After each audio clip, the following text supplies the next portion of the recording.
Здравствуйте, на телеканале «Новый век» программа «Вызов 112». В студии Сергей Хайдаров. И сегодня мы расскажем подробности убийства человека за 1000 рублей. Он лежал, и вот приехала скорая, он еще был жив. Приятель убитого взялся за нож, не получив одолженные деньги.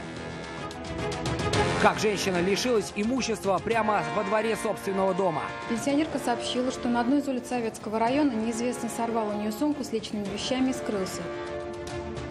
А также бизнес на жалости. А вас уже штрафовали за это, за данное правонарушение? Ну, штраф писали. Попытка автоинспекторов прогнать оживленного перекрестка, просящего милостыню. Это и не только прямо сейчас.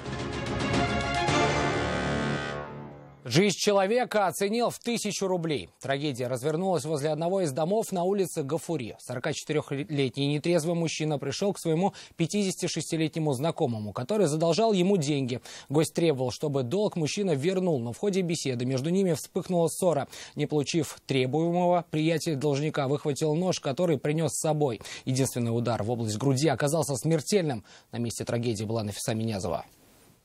А у нее есть сын, жена и бабушка, ну, мать его. Они все вместе здесь живут, да? Да, в однокомнатной квартире, на первом этаже мы живем. Семья как семья, все живут, естественно. Соседи отзываются о погибшем исключительно тепло. Говорят, была вроде бы обычная семья, люди добрые, не пили, скандалов не было, соседям не мешали.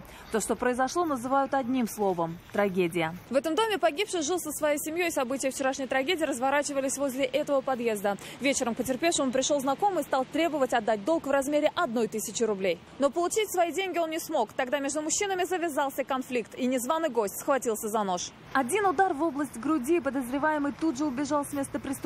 Ранение, нанесенное 56-летнему мужчине, было смертельным. Но до приезда медиков, как уверяют очевидцы, мужчина был еще жив. Он лежал, и вот приехала скорая, он еще был жив. Поставили ему какие-то на ноги аппарат, и так и уехали. Просто оставили здесь его лежать. Вскоре мужчина скончался. На место прибыли следователи и полицейские. По горячим следам они задержали 44-летнего подозреваемого в убийстве. По данному факту Следственным органом Следственного комитета Российской Федерации по Республике Татарстан возбуждено уголовное дело по статье убийства.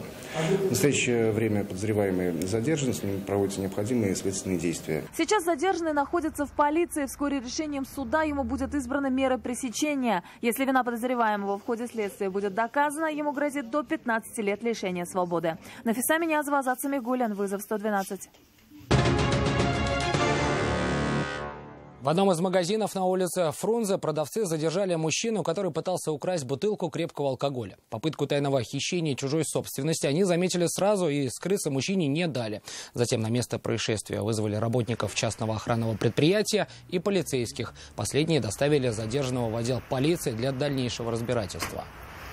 Правоохранительные органы просят помощи всех, кто знает местоположение 64-летнего Александра Агафонова. Он подозревается в изнасиловании, нанесении телесных повреждений и хищении у своей жертвы ювелирных изделий. Подозреваемый ростом 175-185 сантиметров, плотного телосложения, был одет в короткую матерчатую куртку, коричневые резиновые сапоги, темные брюки и коричневую шляпу. Всех, кто располагает какой-либо информацией о разыскиваемом, следователи просят сообщать по телефонам, указанным на экране. Вырвали сумку из рук прямо во дворе собственного дома. С таким заявлением в полицию обратилась 57-летняя женщина. Сумму ущерба она оценила свыше 10 000 рублей. Подозреваемого оперативники установили в кратчайшие сроки. Им оказался 32-летний ранее судимый житель Казани. Его задержали в собственной квартире. Мужчина признался, что решился на грабеж спонтанно. Телефон, находившийся в сумке, он сдал в ломбард, откуда его и изъяли полицейские. В настоящее время подозреваемому избрана мера пресечения в виде подписки о невыезде на надлежащем поведении. Расследование уголовного дела, возбужденного по признакам преступления, предусмотренного статьей 161 Уголовного кодекса Российской Федерации «Грабеж», продолжается. Подозреваемому может грозить до 4 лет лишения свободы. 53-летнего Левина Давида Борисовича разыскивают по подозрению в совершении мошенничества в особо крупном размере. По версии следствия, он, представившись руководителем администрации президента России, позвонил неизвестной женщине, и он сообщил, что на лечение больного ребенка из Казани необходимо около 2 миллионов рублей. Жертва, поверив, перевела на указанный им счет всю запрашиваемую сумму. Деньги, как установили следователи, подозреваемый присвоил себе. Всех, кто обладает какой-либо информацией о местонахождении данного гражданина, правоохранительные органы просят обращаться по номерам, указанным на экране. Полицейские Автограда изъяли у 25-летнего мужчины наркотики. В ходе проведения оперативно-розыскных мероприятий у него обнаружили около 3 граммов гашиша. Выяснилось, что парень нигде не работает. В отношении него было возбуждено уголовное дело. За данное деяние ему может грозить до 3 лет лишения свободы.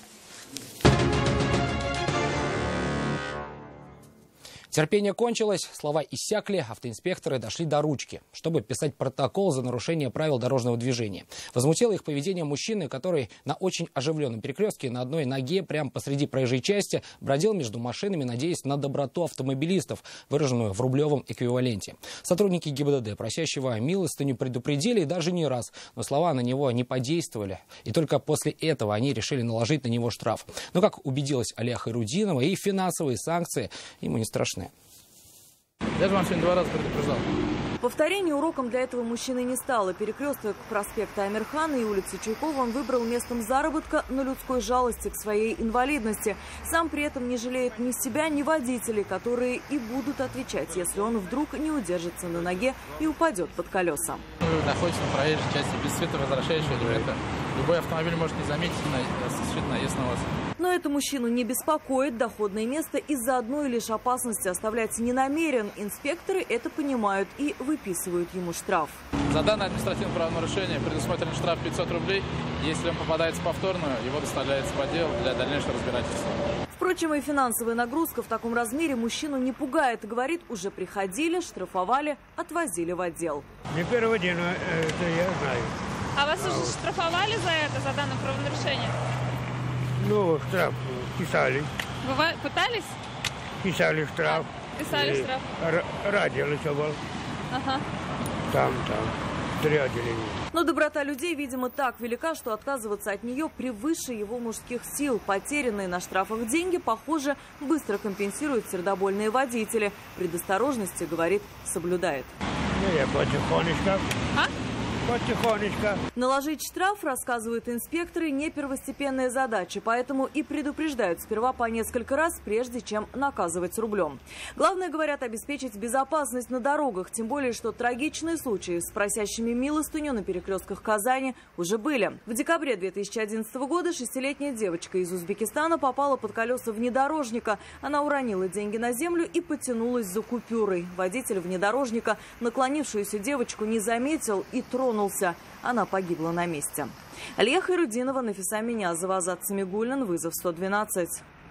Это все, о чем мы успели вам рассказать. Обо всех происшествиях вы можете сообщать нам по телефону 570 50 50 или на мобильный 8 98 69 112 112. Это можно сделать и в наших группах в социальных сетях. Туда же можно присылать и снятые вами видео.